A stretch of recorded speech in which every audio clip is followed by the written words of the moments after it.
If you're still able to find jeans that fit but your upper body is growing, you're probably making one or more of these mistakes. Number one of the biggest mistakes I see with leg training is lack of intensity, because it's so much mentally harder to push your legs to failure than it is your upper body. Your legs can usually do a hell of a lot more than your brain wants to endure. We know that pushing to failure or close to it is necessary for optimal growth, but it's harder to do with leg movements, so people usually have to make up for the lack of intensity with more volume, and that usually hurts recovery.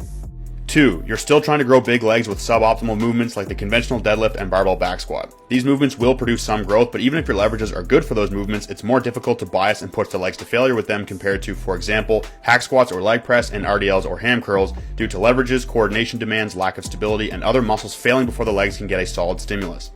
Lastly, you're doing half reps. Now, I'm not saying full range of motion is the only way to train, but the legs do grow better from being trained at longer lengths, at least in the short term, and larger ranges of motion usually allow you to get more stimulus out of less weight while also better loading and leveraging the target muscles. I see lots of people maxing out the leg press with tiny legs because they only do ego reps. I hope this helps, and make sure to